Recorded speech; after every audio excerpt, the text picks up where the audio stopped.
أعوذ بالله من الشيطان الرجيم بسم الله الرحمن الرحيم السلام علیکم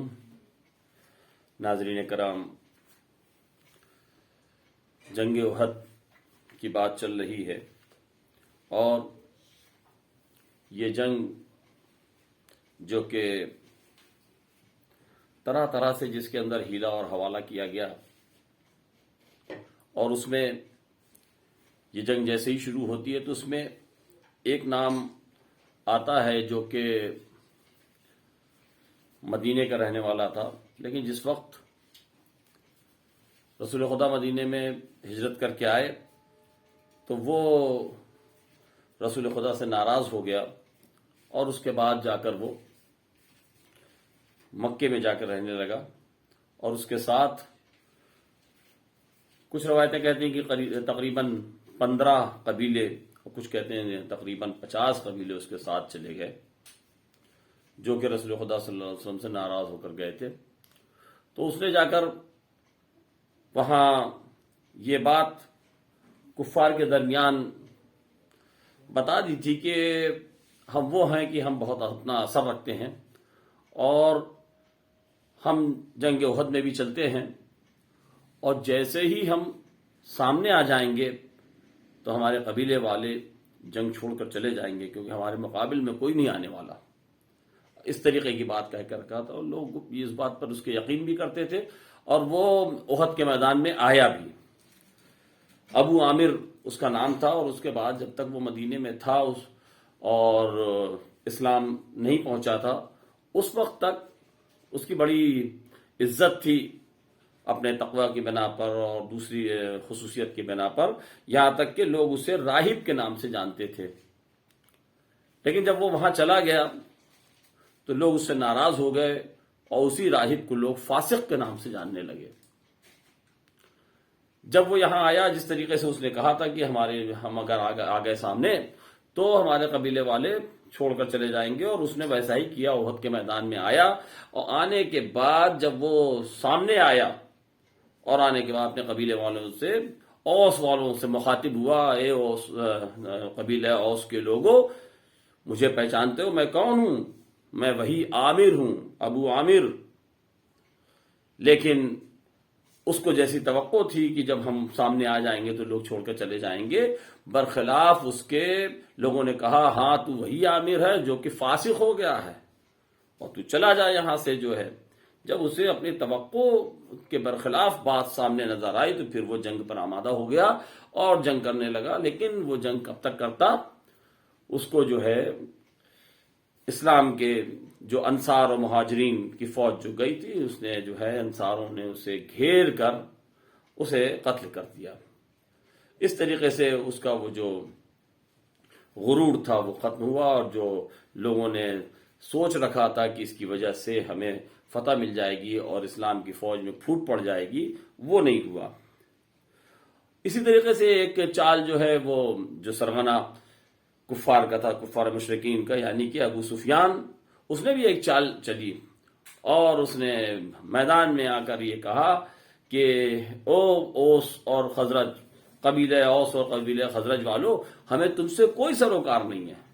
تم جانا چاہو تو جا سکتے ہو، ہماری طرف سے تمہیں کسی طریقے کا کوئی مزاحمت نہیں کی جائے گی، تم جا سکتے ہو، ہمیں تو بس ہمارے بھائیوں کے درمیان لڑنے دو،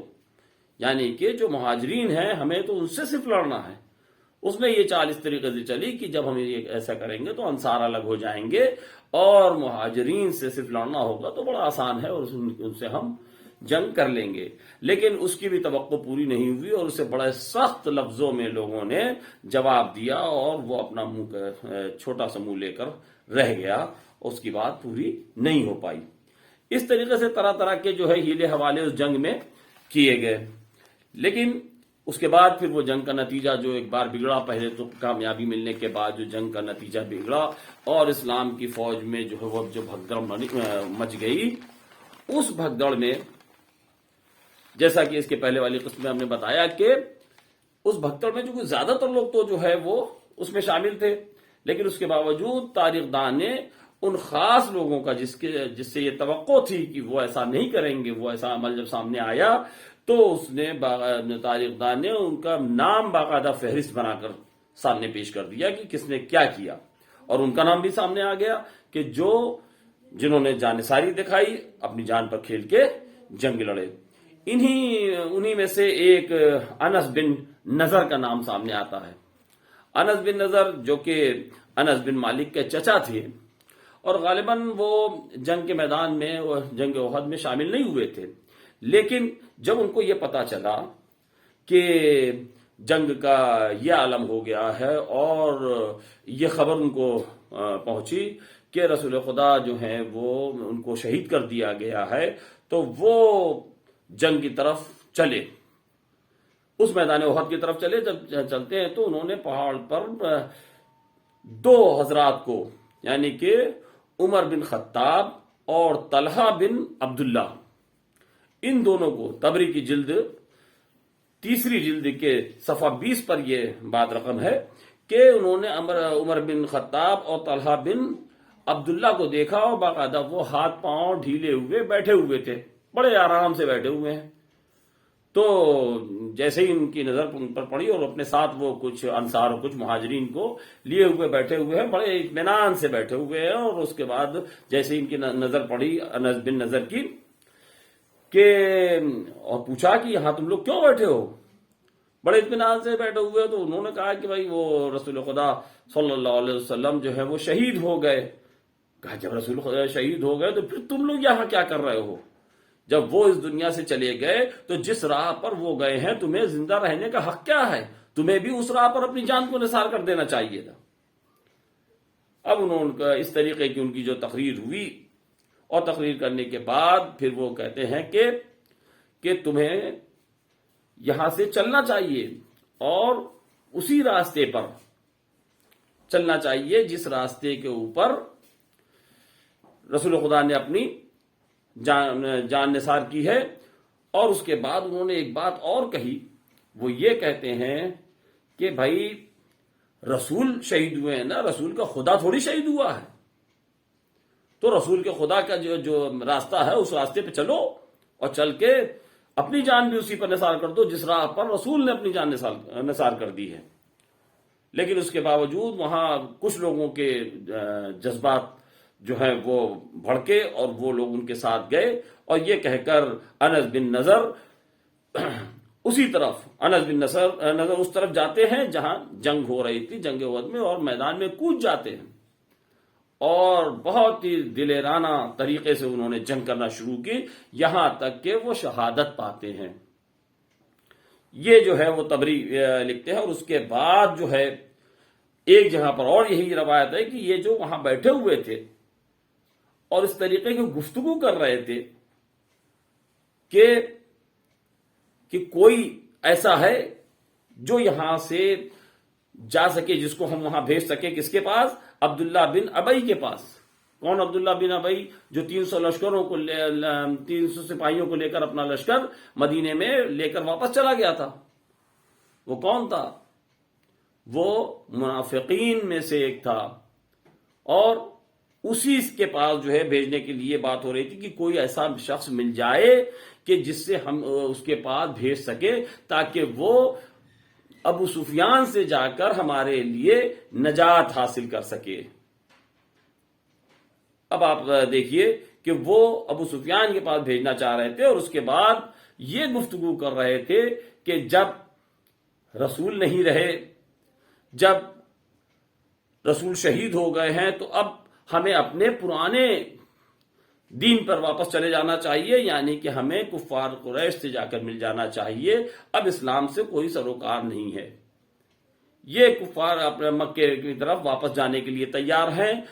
اور مشرکین کے ساتھ شامل ہونے کے لیے تیار ہیں۔ اس طریقے کی بات کر رہے ہو۔ یہ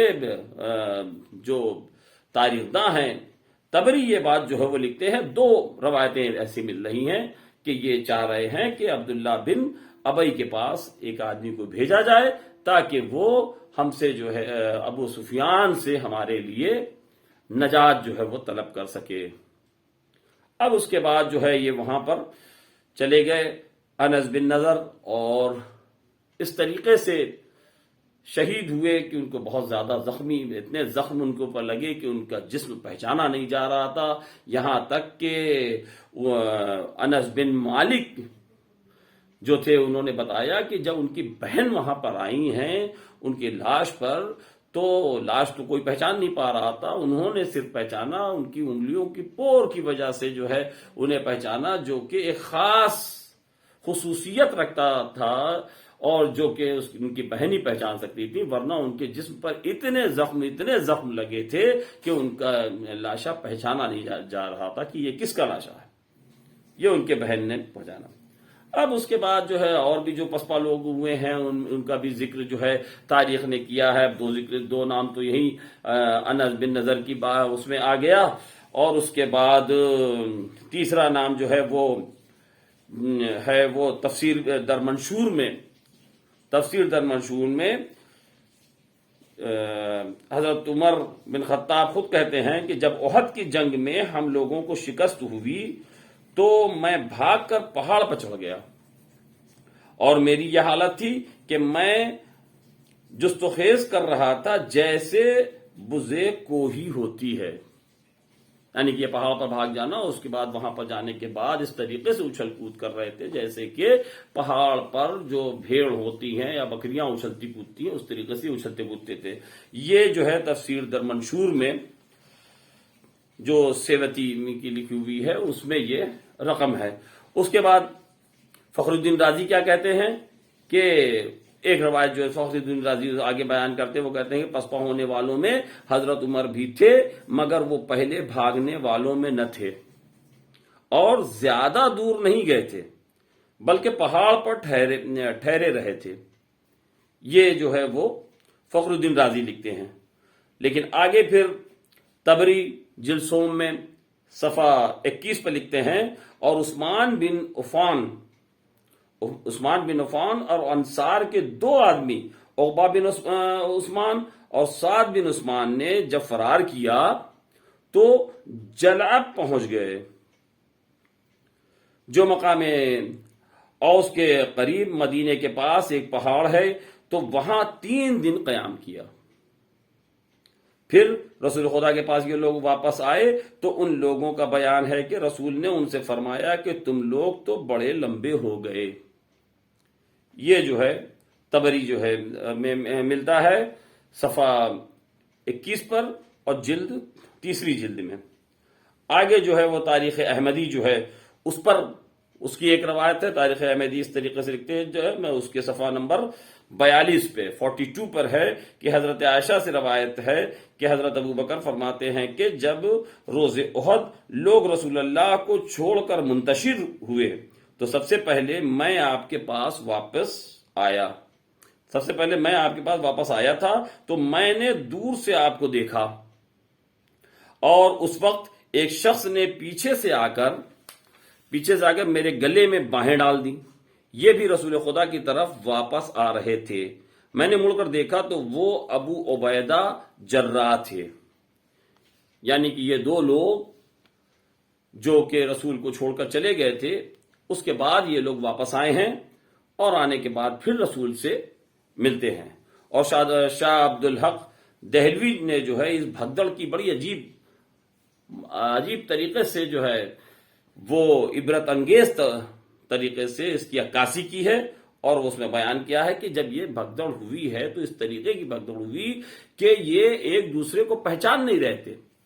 بلکہ ایک مسلمان دوسرے مسلمان پر حملہ کر رہا تھا، یعنی جو ان کے نشانات تھے ان نشانات کو بھی بھول گئے تھے،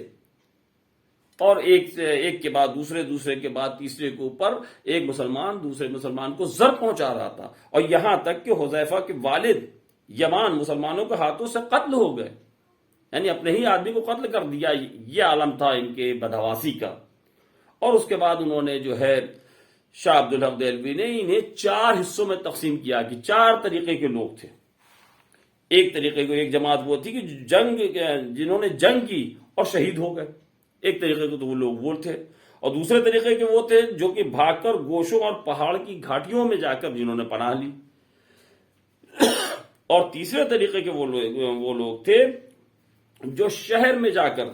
قرار لیا، جنہوں نے یہ بھاگ کر شہر جاتے ہیں اور شہر میں جا کے قرار لیا. اور چوتھے طریقے کے لوگ وہ تھے جو رسول کے ساتھ تھے. ان کی تعداد انہوں نے بتائی کہ 7 انصار اور 7 مہاجرین میں سے تھے. اور وہ 7 انصار اور 7 مہاجرین میں بھی بڑی تعجب کی بات ہے کہ اس میں بھی حضرت عمر بن خطاب کا نام کہیں نہیں آ رہا. نہ 7 انصار میں، نہ 7 مہاجرین، جو 14 لوگوں کا نام انہوں نے بتایا ہے وہ اس میں سے ان کا نام کہیں نہیں ہے. اور وہ جو 7 انصار ہیں اور 7 مہاجرین ہیں، ان میں بھی کوئی ضروری نہیں کہ وہ ہمیشہ انہی کے پاس رہیں. بھائی اس میں سے ایسے بھی تھے جو کہ بعد میں آ کر مل گئے تھے. پہلے تو وہ بھاگ گئے تھے، اس کے بعد آ کے ملے تھے. جیسا کہ اس کے پہلے کی روایت میں آپ کے سامنے ہے کہ وہ ابو بکر اور ابو عبیدہ جراح، یہ دونوں بعد میں آ کر ملے اور ان کا نام بھی اس کے اندر شامل ہے. 7 مہاجرین میں ان کا نام بھی شامل ہے. تو اس طریقے سے یہ چوتھے طریقے کے لوگ تھے کہ جو آ کر رسول سے ملے. تو اس طریقے سے 4 طریقے کے لوگ تھے. اور اس کے بعد تاریخ نے ان کے کارنامے بھی بتائے ہیں کہ جنہوں نے اپنی جان نثار کر دی اور جنہوں نے اپنی جان کی پرواہ کیے بنا اس جنگ میں اپنے کارنامے کو دکھایا ہے. اس میں ابو دجانہ انصاری کی شہادت کے بارے میں جو ہے وہ بیان کرتے ہیں کہ ابو دجانہ انصاری نے پہلی بار میں بھی بہت ہی بہادری کے ساتھ، شجاعت کے ساتھ جنگ لڑی. اور اس کے بعد دوبارہ جب یہ پلٹ کر دوبارہ جنگ ہوئی ہے تو اس میں بھی وہ جنگ بڑی بہادری کے ساتھ کر رہے تھے. یہاں تک کہ انہوں نے یہ دیکھا کہ رسول خدا صلی اللہ علیہ وسلم اکیلے ہو گئے ہیں، تو پھر آ کر رسول کو بچانے کے لیے اپنے سینے سپر کر دیا. اور یہاں تک کہ ان کی شہادت اسی میں ہو گئی. اس کے بعد ایک جو نام اور لیتے ہیں وہ مصعب بن امیر کا جو ہے نام لیتے ہیں. مصعب بن امیر جو تھا وہ پہلے جو جنگ میں 2 طریقے کے جو ہے پرچم جو ہے دیے جاتے تھے. ایک پرچم ہوتا تھا جو بڑا پرچم ہوتا تھا وہ دیا جاتا تھا، وہ جو ہے وہ تو مولا علی کو دیا گیا تھا مہاجرین کی طرف سے. اور جو چھوٹا پرچم ہوتا تھا جسے لوا کہتے تھے، وہ اس لوا کے جو ہے وہ مصعب بن امیر کو دیا گیا تھا. اور مصعب بن امیر جو ہے وہ جنگ کرتے کرتے جب ان کی شہادت ہو گئی تو اس لوے کو مصعب بن امیر سے لے کر جب ان کی شہادت ہو گئی وہ بھی حضرت علی علیہ السلام کے حوالے کر دیا گیا.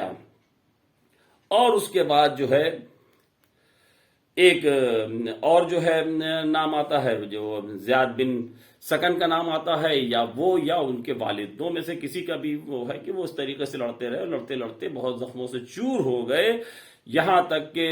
جب چور ہو گئے تو رسول خدا نے ان کو یاد کیا تو پتا چلا کہ وہ زخموں سے چور ہے. ان کو کہا کہ ہمارے خدمت میں پیش کیا جائے. وہ وہاں پر